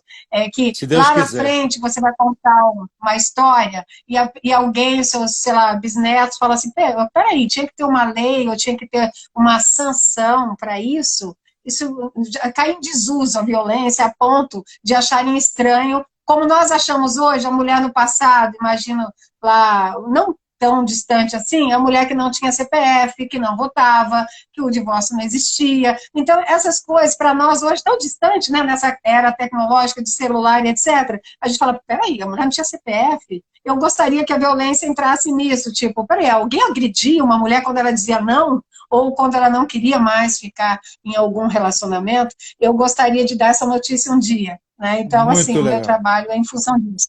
Muito e fico legal. lisonjeada. Até conversei com o Márcio, aproveitando aqui o gancho para falar, e ele vai te contar sobre isso, as histórias, as ideias. E, assim, essa pandemia ajuda a gente a ter ideias. né, a se reinventar nesse aspecto também. Como você bem colocou, vocês aí com projetos ótimos, parado esperando. O Márcio aqui, obrigada, que ele colocou o nome, é Justiça de Salto Alto, o nome do meu movimento, que tem no Instagram.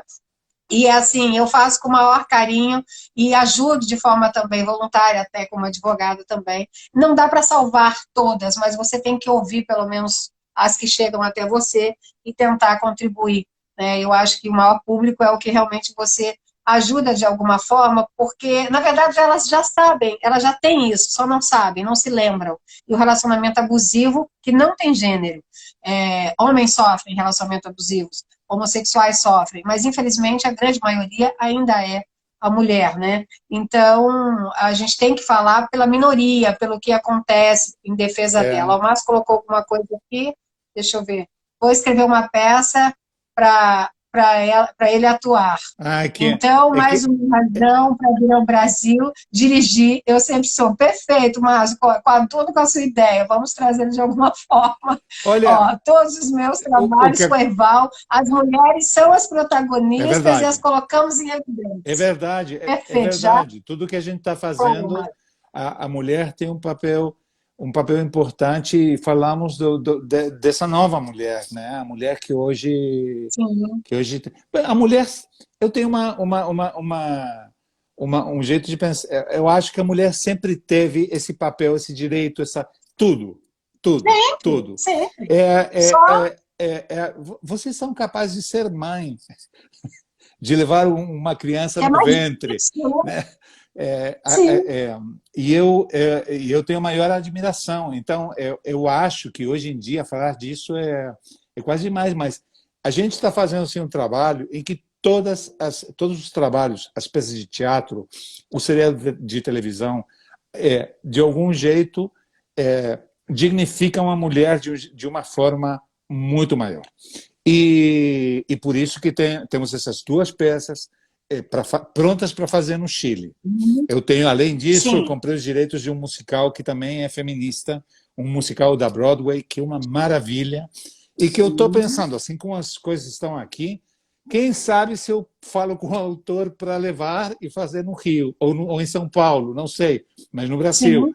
Porque, como eu estou vendo também, aqui a Andrea, o Márcio, estão me animando sempre para eu ir para o Brasil e dirigir uma outra versão de Eu Sempre Soube, que eu adoraria fazer. Sim. Eu acho que é uma peça assim, maravilhosamente perfeita e que é um desafio para a atriz que faz, para qualquer atriz que faça aquele personagem e para o diretor, porque tem assim muita coisa para mexer. Eu vou sim, Andrea, falou 5 vezes, vem. Ela está aqui, ó. A fronteira do Chile está fechada nesse momento. Dizem que vão abrir. Mas especialmente está fechado também para o Brasil, porque o Brasil está com muito perigo hoje em dia, né? Tem um índice muito alto hoje em dia. Então, mas se Deus quiser, as fronteiras abrirem, assim que puder, eu vou lá, vou matar a saudade, porque você não imagina como o Brasil me faz bem. E o meu grande sonho eu me lembro assim, o meu pai me falou assim há anos atrás, ele já estava muito doente, já tinha feito a segunda escrava-isaura, e ele me falou assim, eu sempre pensei que eu deveria terminar minha carreira de diretor no Chile, e eu deveria fazer uma co-direção com você de um livro que chama-se Adiós al Séptimo de Líneas, que é uma história da Guerra do Pacífico aqui no Chile. E que é maravilhoso, um livro assim épico chileno. E ele queria muito fazer. Eu sempre pensei isso. E eu penso também que eu tenho uma dívida comigo mesmo. E essa dívida não é com o Brasil, porque o Brasil é uma terra de grandes diretores, de grandes autores, tem grande produção. A fatura que tem nas produções que vocês fazem é incrível.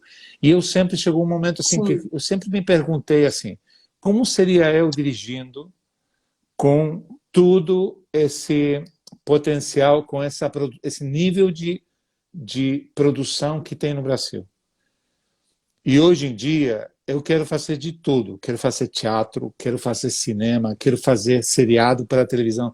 Acho que os canais de streaming, isso que a gente queria falar, né? Que esse momento difícil que se está vivendo, pelo menos a televisão chilena, aqui a televisão, aqui a televisão é mais acho que não tanto quanto aí. Não tanto quanto aqui. Você ainda vê as redes estão tentando fazer, continuam experimentando, sei lá, mas aqui está muito difícil. Então, fora assim do que é assim como se a vida estivesse me dando um empurrão assim para me atrever e me aventurar no mercado brasileiro. Eu adoraria, eu acho que se eu posso fazer, eu vou fazer com toda certeza. Por favor. Com toda certeza. Tem um amigo meu aí que é um ator chileno que foi no Brasil e diz que não consegue entrar. Chama-se Felipe Armas, que é um ator que fez aqui no Chile, no Marrom Glacé. Ele é famoso por ter feito o Pierre Lafonte, o personagem gay do... Nossa. Se lembra do Marrom Glacé? Ele fez a versão no Chile. Mas foi um sucesso, era um barato esse cara fazendo esse porque a Marrom Glacé aqui passou em 79. E ele foi... E acho que aí em 93 vocês fizeram aí, 93, não é isso? Foi. E ele foi convidado por meu pai, que estava fazendo um favor para... Não, o Felipe Armas não está no Brasil, Maiara. Está no Chile, tentando entrar nesse live, mas não consegue entrar. A Maiara está perguntando... Como que ele não consegue? Não sei. Ele não Fala para ele que eu vou deixar gravada depois, mas queria muito que ele participasse. E para ele ver também que eu estou falando bem dele, né? Que ele é um grande ator chileno. Depois ele vai ver. Ele fez um trabalho lindo aqui com o Pierre Lafonte, e depois disso meu pai convidou ele para fazer um trabalho com o Daniel Filho, que era Justiceira. Sim. E a Justiceira, o Felipe fez aquele malandro que era como o grande traficante que tinha raptado o menino no seriado, né? E o Felipe... Acho que foi um dos últimos até, da Globo, né? Do teu pai, né? Um dos últimos. E meu pai também protagonizou um capítulo, fez um dos capítulos, também esteve de ator. Sim, ele foi ator em várias novelas também, né? Sim. Até eu me lembro que foi, não sei se foi Estúpido Cupido, que ele também fez, a participação era Antenor, parece que era, eu não me lembro exatamente, ou foi aquela acho que foi Estúpido Cupido. Ele tinha vários como ator, foi até Galã de Eva Vilma, né? Foi até Galã de Eva Vilma. Aquela novela que passava num circo? Que era até do Max Frota? Aquela que era que tinha Max Frota, que também era do circo dele. Não vou me lembrar agora. E meu pai fazia... Meu pai era o diretor-geral, ele era diretor de núcleo, fazia a direção, e fazia o protagonista também. E ele tem essa coisa de ator. E você, olha, o Márcio colocou aqui que você também, obviamente, ator, produtor, e aí foi para a direção. Tanto é que depois ficou como assistente um tempo, para depois ir. Você vê a diferença? Assim, a nossa live a gente podia ficar aqui horas. Eu estou tentando falar de dois assuntos. Olha que o pessoal era apaixonada pelo Erval atuando, era lindo e charmoso, Denise Velar. Obrigado. Vamos ler um pouco aqui do povo. A Eliane saí sem querer aqui da live. A Vilma Dias agradecendo pela oportunidade de trazer aqui novas lembranças e novelas antigas. A Fabiane, que teve a oportunidade de atuar em Escrava Isaura, também uma atriz que faz aí sucesso até nas redes sociais. O Jadiel Pernambucati é um ator do Recife e ele é louco para colocar uma música dele em uma das novelas. Então, já estou falando aqui, Jadiel ele é pintor, cantor, e é claro, da cultura nordestina dele, e ele esteve aqui conosco e está sempre elogiando também, ele falou para mim, Rose, meu sonho é colocar uma música em uma novela, vamos ver, então vamos mandar aí que ela é super animada, tem que ser bem no estilo pernambucarte mesmo, pernambucano. Ó, o homem desvaloriza a mulher pela incapacidade de ser maior, isso disse o Marcelo Bittar. É isso mesmo, Marcela. Assim, a gente sempre sabe que quando eles desvalorizam é porque sabe que ela merece algo melhor. Né? Olha aqui eu já fazendo a defesa, né, Eval? Enfim, Márcio Azevedo, a Eval já foi ator, sim, sabemos disso, queremos falar sobre essa experiência, e assim, volto a dizer aqui, para você falar dos streamings, da questão dos nomes, né? Globo, Netflix, Record, aqui no Brasil falando disso, mais do que no Chile, mas aqui ainda temos, como você bem colocou, ainda esse incentivo para as novelas. Né? A própria Record agora está fazendo o estilo bíblico, mas está sendo feito essa novela grandiosa, a Globo também ainda gravando, então ainda não está, mas tem uma mudança. Como seria hoje Herval, veria, porque ele que fez Dona Beija na Manchete, que ele queria levar para a Globo. Então eu quero pontuar isso justamente para você pegar esse gancho. Que na época, por uma série de questões, lá que ele já saiu, também estava se sentindo talvez um pouco engessado, com as ideias todas à frente do tempo dele, que ele sempre teve, e ele foi e fez com Maite Proença Dona Beija na Manchete. Foi também um divisor de águas, uma quebra de paradigma, não há quem não fale da cena do cavalo, né, das cenas de cachoeira, das cenas, assim, falando artisticamente, e até diziam que ele era tão artista, e isso você vai me dizer se é verdade ou não, que ele e Maitê não se davam na realidade. E que ele foi tão profissional a ponto de convidá-la para ser a protagonista, sem ter, assim, como eu posso dizer, afinidade com ela. Isso é real, irmão?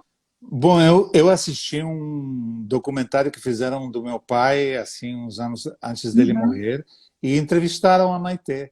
E a Maitê fala, assim, no momento que ele a convidou para fazer a Dona Beija. E ele falou assim, eu não entendo, Herval, eu não gosto de você, você não gosta de mim, você tem certeza que quer fazer esse negócio? E meu pai falou, eu não consigo ver mais ninguém naquele personagem. Ele também era assim, né? Ele tinha visto, lido o script de Dona Beija e estava apaixonado, e ele se cismou com a imagem Eu acho que também ele tinha muita razão. Eu acho que ela esteve assim incrível. Tanto assim que era uma novela que, naquela época, era a novela que a televisão estava se abrindo. E era muito perigoso também, porque quando se abre a censura, também todo mundo começa a fazer excessos, né? Então, e uma das coisas que meu pai tinha muito cuidado, assim, sempre era de falar, de fazer tudo dentro do marco do bom gosto, e sempre pensando que tinha uma criança do outro lado da tela.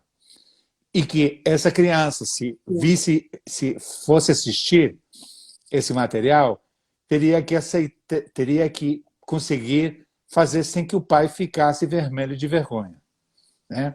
Ele sempre falava isso para mim. E eu acho que ele conseguiu. Você me pergunta o que ele estaria fazendo agora.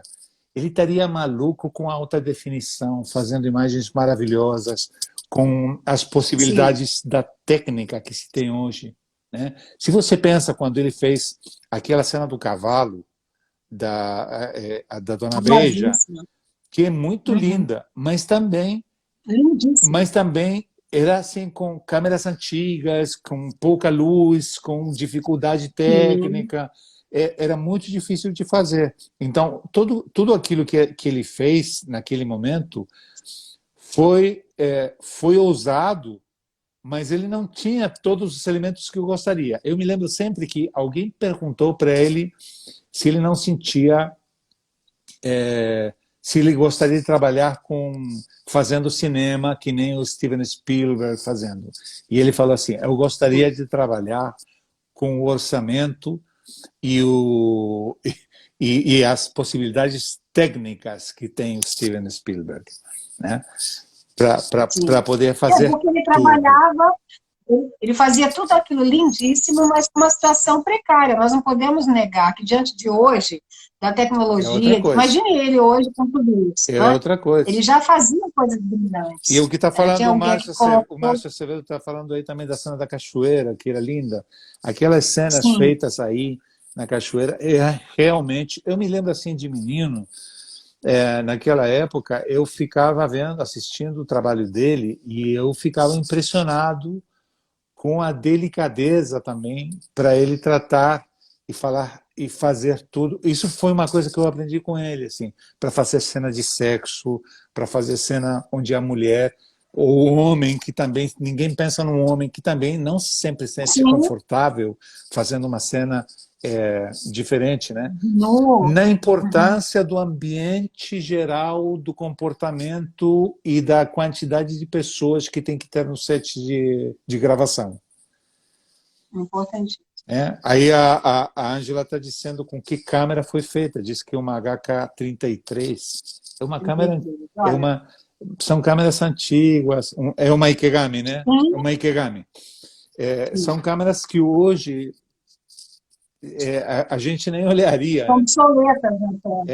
São obsoletas. Estão absolutamente obsoletas, mas na época, mesmo sendo bons equipamentos, mas também eram câmeras grandes, difícil de levar. Era muito difícil, né? Era muito difícil fazer o que ele fazia, né? Mas eu me lembro também que uma das coisas melhores que tinha, e que nisso a Ângela também é muito responsável, é que meu pai sempre se rodeou de pessoas de grandes talentos ao seu redor. A equipe do meu pai trabalhava de um jeito em que permitia que ele pudesse se concentrar no que era importante, mesmo que ele tinha uma cabeça, ele sabia muito de época. Eu me lembro que ele chegou, sempre conto essa história, ele chegou uma vez, ele estava comigo, chegou num lugar assim, olhou para um lado e para outro e disse, olha, eu vou cometer um erro, eu vou mostrar para lá, porque para lá é lindo. Mas tem esse caque aqui, e esse caque seria impossível que estivesse desse tamanho, né? Porque o caque chegou no Brasil, não sei o que não sei o que, então seria impossível que estivesse aí. Ele sabia de tudo, porque ele estudava, tinha uns historiadores que faziam assim uma pesquisa da época de cada novela que ele fazia, e ele estudava tudo, e ele sabia de tudo. Mas aquela equipe de trabalho faziam com que ele pudesse trabalhar à vontade e se concentrar na direção de atores, na câmera, porque estava tudo aí. Tinha pessoal que mexia os extras de um jeito maravilhoso, a Ângela fazia continuidade com ele, e assim, estava em cima dele em cada detalhe. E a confiança, né, no trabalho, é isso que você está dizendo, é uma equipe onde se tem a confiança, onde você não precisa se preocupar com o trabalho deles, e sim no que realmente é importante, isso é fundamental. E aí as equipes também têm a importância, e ele escolhia isso muito bem. Né? Olha, em todos os trabalhos que eu fiz aqui no Chile, eu tive a fortuna de trabalhar com os melhores cameramans do Chile, com os melhores equipes de produção e de direção. E foi realmente sempre uma experiência maravilhosa. E eu acho que isso vem também um pouco da procura que eu vi sempre do meu pai de trabalhar com as pessoas que eram também estudosas, rigorosas e que amavam o seu trabalho com a loucura que ele amava também. Que não é fácil, né? Isso é importante. Não é. Aliás, fazer arte, cultura, se não tiver paixão, amor e a nobreza própria dos grandes artistas, fica muito difícil. Já é difícil você tendo tudo isso que te leva para frente todos os dias, né? Eu não então, sei, eu penso que se não tiver paixão... Eu não sei como está no Brasil hoje. Mas, por exemplo, e acho que a gente quando conversou antes dessa live, um pouquinho, a gente tocou isso. Eu vou falar isso em espanhol, tá? Se me permitem, espero que me entendam. Aqui en Chile hay un problema hoy día. Hay una pandemia enorme que tiene a la gente encerrada en sus casas. Yo no sé lo que habría hecho el pueblo chileno y el pueblo del mundo si no fuera por lo artístico. ¿Da para entender? Sí. Los artistas están haciendo los mejores esfuerzos por hacer teatro online, por hacer, por hacer sus trabajos tomándose PCR actualmente 3 veces a la semana. Sim. Y no hay ni una ayuda para ellos. Está el público que sí sabe reconocer el valor que tienen los artistas en Chile, no han podido tener el apoyo gubernamental y están todos haciendo otras tareas. Está todo el mundo vendiendo empanadas. Não sei se deu para entender. Todos os artistas estão fazendo outras coisas. Os técnicos, o pessoal do teatro, imagina, teatros estão fechados há muito tempo, tem 2 anos fechados. E todo esse pessoal está fazendo outras coisas. Estão sobrevivendo de outras coisas. E acho que não é muito diferente no Brasil. Pode ser que a televisão, né? Mas não tem. Aqui está, André está botando aqui também. Está muito difícil. Todo mundo está fazendo outras coisas. Os músicos, a Paola está me dizendo, os músicos, os técnicos, os músicos hoje não têm onde fazer um show, não podem fazer show, não podem fazer nada. Está muito difícil para todo mundo. Nós falamos, e eu repito sempre, isso é importante você colocar. Eu falei, nós falamos isso antes, e falo em todas as lives. Paradoxalmente, a cultura e a arte têm salvado a vida das pessoas, e infelizmente é a que tem menos incentivo para manter isso. Não há ninguém que está isolado em suas casas que não vê um filme, uma série, uma novela, um trabalho artístico, um documentário, e isso faz parte da vida de todos nós, sem exceção. Mas não tem incentivo, não faz parte da política governamental, e isso é muito triste.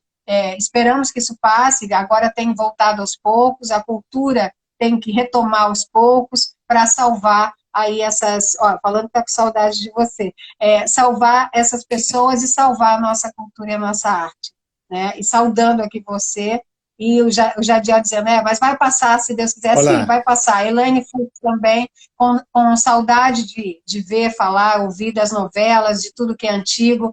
E, Eval, assim, a Ângela colocou alguma coisa aqui que eu vou ler, o que seria de nós todos sem a arte, a cultura. Eu até uso no meu perfil, não sei se você viu, que a arte realmente existe para que a realidade não nos destrua, e nada mais atual nisso do que nessa pandemia que a gente tem sido salvo pela arte, né? A Ângela falou aqui de uma situação da luz que eu vou ler, e eu queria conversar mais horas com você, eu vou me afrontar para isso. O problema é que o tempo passou, já estamos quase aqui 2 horas, salvo engano, e eu quero deixar gravada. Até 2 horas eu consigo, e eu quero que outras pessoas vejam essa nossa conversa, esse nosso papo, e assim, mas eu queria fazer mais uma perguntinha e falar aqui o que a Ângela colocou, que ele falou alguma coisa da luz. O diretor de fotografia foi na Twitter falar da sombra na parede. Ele respondeu, mas tem luz. Aí ele falou, se tem luz, então tem sombra.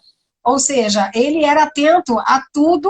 Ou seja, se tem a luz, obviamente tem o inverso, né? Tem sombra. Então, tem que realmente, pelo menos eu entendi que foi isso que ela quis dizer. Se não foi, Ângela, conserte aqui, me retifique, por favor. E o pessoal todo falando, obviamente, da falta de... Aqui no Brasil, o atual governo combate a cultura, infelizmente é triste, mas é real. Incrível. Agora que deveria investir na arte, porque está realmente mantendo a serenidade, a sanidade das pessoas. André é perfeito, é isso mesmo. Não há... nós precisamos das lives, eu preciso, você e todos, para manter a nossa psique de uma forma, pelo menos, mais amena. Não vamos dizer no padrão normal, que ninguém sabe. Você sabe que, né? Essa parceria que eu tenho agora com o Márcio, que a gente está fazendo muita coisa, vem um pouco dessa impossibilidade de fazer, de gravar, de estar, de trabalhar, de se expressar, entendeu? E tem tanta coisa linda para se inspirar hoje. A gente se inspirou para fazer um seriado só com isso. Só com esse fato. Só com esse fato. Com que, num momento, a gente se olhou e ficou assim, tudo isso que está acontecendo nesse mundo hoje tem que terminar por fazer de nós melhores pessoas. Seria muito legal que isso acontecesse, né? Às vezes... Também vemos como o pessoal se esquece com muita facilidade de todas as coisas ruins, né? e passa por alto e volta ao normal. Seria muito triste que isso não tenha servido para nada. A arte, que nós que amamos realmente o nosso trabalho, que amamos e damos um valor diferente, né? Damos um valor assim mesmo que seja uma novela.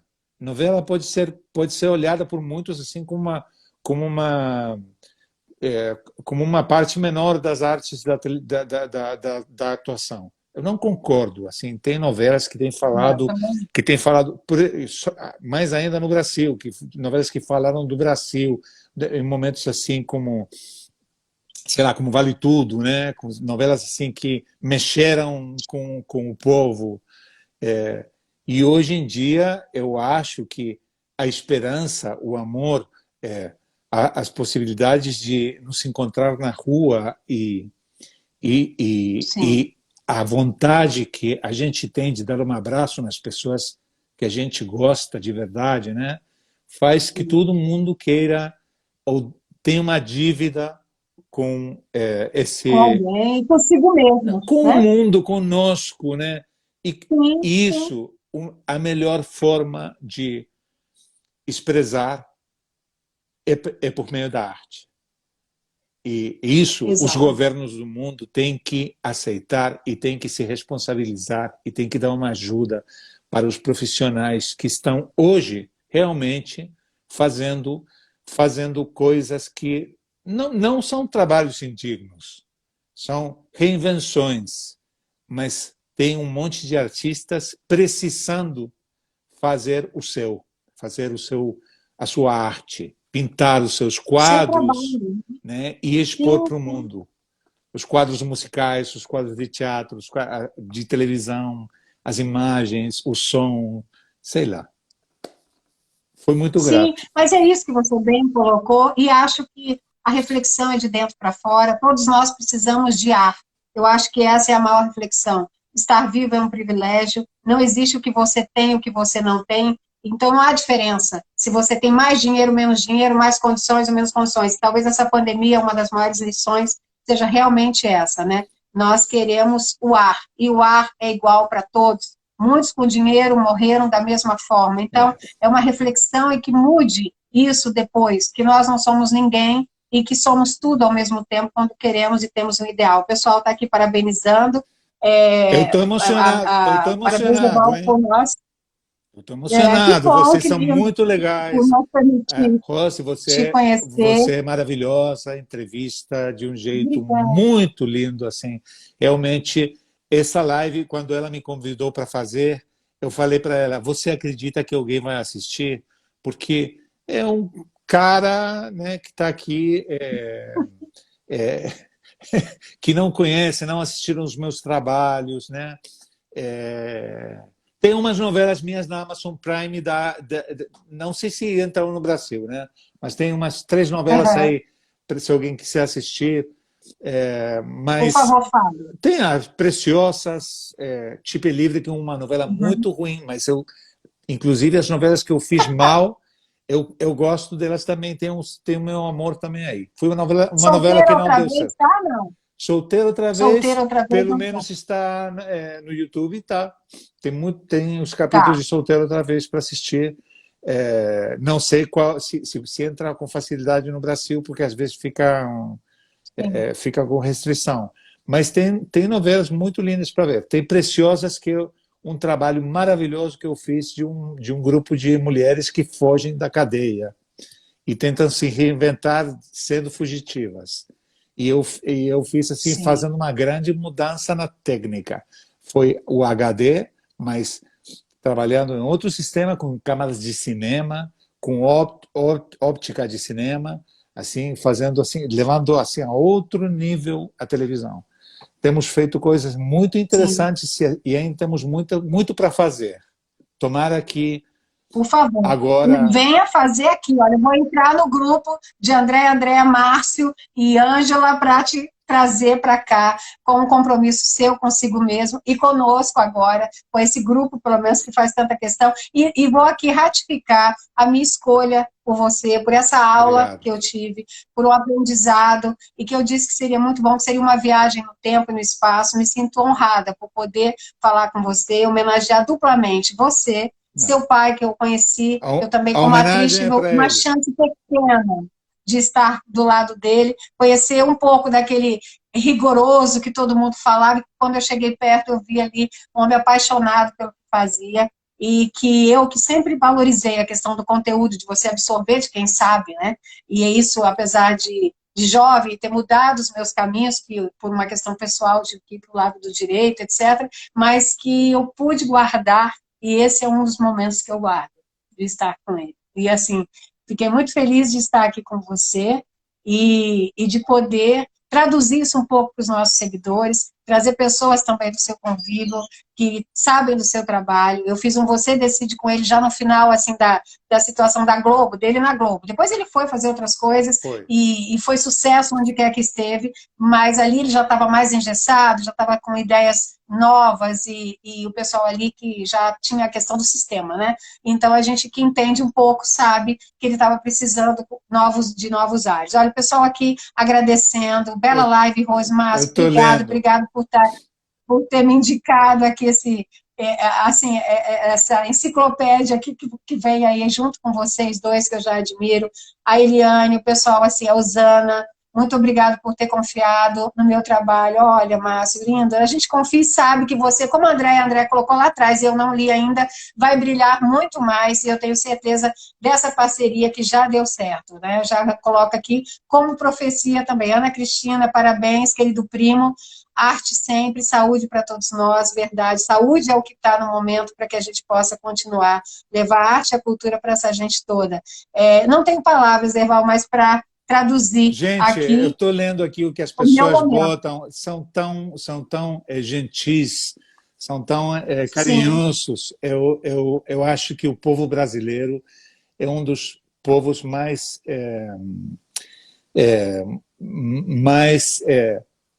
como que se diz? Não sei. Você sabe, acontece sempre um negócio. Paola, que está aí, sabe o que acontece comigo quando eu ando, só de andar por uma rua do Rio de Janeiro. A minha vida muda inteiramente, completamente, só com me mexer com as pessoas que cruzam no meu caminho. Nós, porque eu também sou brasileiro, mas tem uma luz e uma força que vale a pena e que é maravilhoso, que com tudo que está acontecendo no mundo não tenham perdido até agora. Todo esse carinho que vocês estão me dando aqui com as coisas que falam, eu me sinto muito honrado. Eu tenho a sorte de ser um filho de um grande diretor, de um grande homem, de um cara que marcou a história da televisão no Brasil. Eu espero ter a oportunidade de poder trabalhar lá daqui a pouco. Assim que abrirem as fronteiras, eu vou lá, tá? E quando eu chegue lá, eu posso dizer que com certeza eu vou aproveitar a oportunidade que for para poder botar um grão de areia no arte no Brasil. Obrigado pelo convite. Estamos precisando disso. E receba aí meu abraço virtual por todo esse carinho, o carinho de todos os nossos seguidores. Peço desculpa se eu não li tudo, porque realmente a gente tinha muito assunto para falar. Queria ter falado mais, perguntado mais. Vamos ter a live 2 daqui com o Erval. E faço questão, quando aí abrirem as portas e você tiver um projeto para contar aqui conosco, seja aí no Chile, aí as peças do Márcio, ou aqui, por favor, eu faço questão. E eu quero te agradecer sempre. Quando quiser. E assim, foi realmente deixar gravado isso aqui para outras pessoas assistirem. Obrigada também, Maiara, pelo privilégio de estar aqui conosco, Márcio Azevedo, Ângela Wirhagen, porque fazem parte dessas histórias, dessa história com você, com seu pai, e que ainda terão muitas por virem, né, de trabalhos lindos e apaixonantes. E o brasileiro, continue, eu tenho que fazer essa defesa, aproveitando o seu gancho, que ele se emociona com novela em reprise, torcendo para que aconteça algo. Então, imagine isso e venha para cá, porque assim, ele continua torcendo, eu brinco sempre com isso, e o Márcio está aí, Ângela, para me falar, para me ratificar, a Andréia também. Ele torce assistindo a reprise para aquele capítulo que ele já nem, assim, tem vaga lembrança. E vai ser a mesma coisa, que não foi alterada, e ele está torcendo. Então, você imagina como será uma nova, né, uma nova novela, uma nova história. Então, venha para cá, assim que abrirem as portas entre Chile e Brasil, aguardamos você. Eu estarei. Obrigada, receba um abraço virtual, um carinho enorme para você, de todos aqui, dos meus seguidores, dos seus, e por essa live linda. Muito obrigada. Gratidão. Obrigado pela oportunidade, obrigado a todos vocês pelo carinho, por ouvir, por me aguentar con ese mal portugués y por y a la gente de Chile que estuvo también en esta live, muchas gracias también, son maravillosos, son grandes profesionales, sí. Hay mucha gente de la televisión, muchos actores, grandes actores aquí, grandes personas, gente de producción que ha trabajado conmigo, pessoal maravilhoso da televisão e da arte do Chile, que nos acompanhou também. Então, um grande abraço, muito obrigado, eu fui muito feliz e quando quiserem eu estarei aqui. Eu estarei aqui com vocês, tá? Obrigado. Obrigado, Ross. Tudo de bom. O final de sábado para você é um final de semana maravilhoso. E aí eu sei que tá um pouquinho mais cedo que aqui, mas eu quero deixar gravado. Vou lá correndo deixar, pode divulgar para as pessoas nos verem aqui, tá bom? Um beijo para você. Fique com Deus. Beijo a todos, obrigada pelo carinho, nos assistindo. Tchau, obrigado. Muito obrigado. Tchau.